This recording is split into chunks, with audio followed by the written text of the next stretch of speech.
2000s வரைக்குமே. But இப்போ பார்த்தீங்கன்னா 2024 வந்து பார்த்தீங்கன்னா சில big films, very big hero films, அந்த பாடல்கள்லாம் பார்க்குற மாதிரியே இல்லை.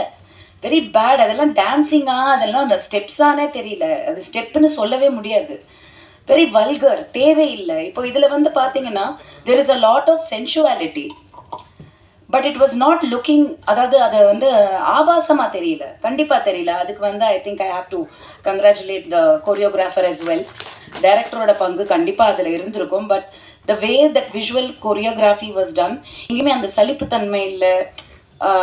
உதயகுமார் சார் அதை ரொம்ப அழகாக சொல்லியிருந்தார்.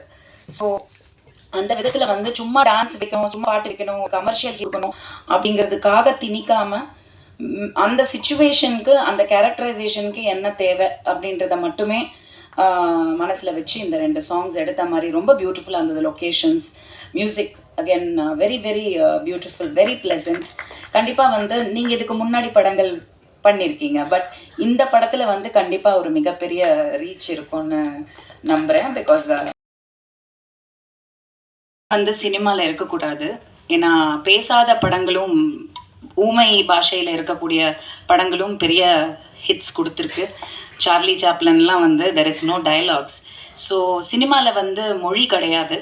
பட் அதே சமயத்தில் வந்து சினிமாவை நம்பி இருக்கும் தமிழர்கள் நிறைய பேர் இதே தமிழ்நாட்டில் வாழ்கிறோம்.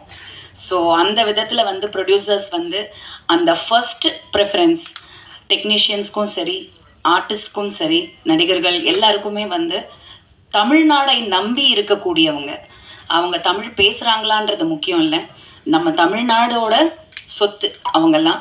ஸோ அவங்களும் வாழணும் அப்படின்ற ஒரு ஐடியாலஜிலையும் கொஞ்சம் படம் எடுங்க. பேன் இண்டியான்றனால வந்து தமிழ்நாட்டில் ஹீரோ மட்டும்தான் இருக்கார், மற்ற ஆர்டிஸ்ட் எல்லாமே அதர் லாங்குவேஜ் ஆர்டிஸ்ட் தான், ஹீரோயின்ஸ் எஸ்பெஷலி. தமிழ் பெண்களும் ரொம்ப அழகான திறமையான பெண்கள் இருக்காங்க. அந்த வாய்ப்பை வந்து தொடர்ந்து கொடுங்க சினிமாவில். அதுக்கு மீடியா நீங்கள் கொஞ்சம் அது வந்து இதை சொன்னது கான்ட்ரவர்சி கிளியர் பண்ணி தமிழ் நடிகர்கள் மட்டுமே வைத்து படம் எடுங்கள் அப்படி ஏதோ ஒன்று போடுங்க, ரீச் ஆகட்டும். எல்லாருக்கும் நன்றி.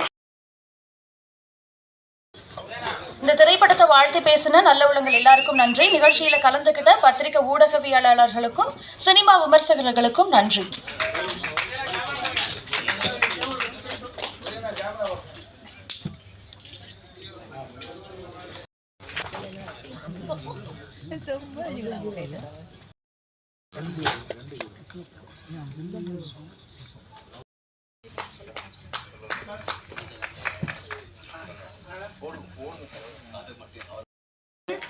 வனிதா விஜயகுமார் மேமிற்கு ஷால்வை அணிவிக்கிறார் தற்போது.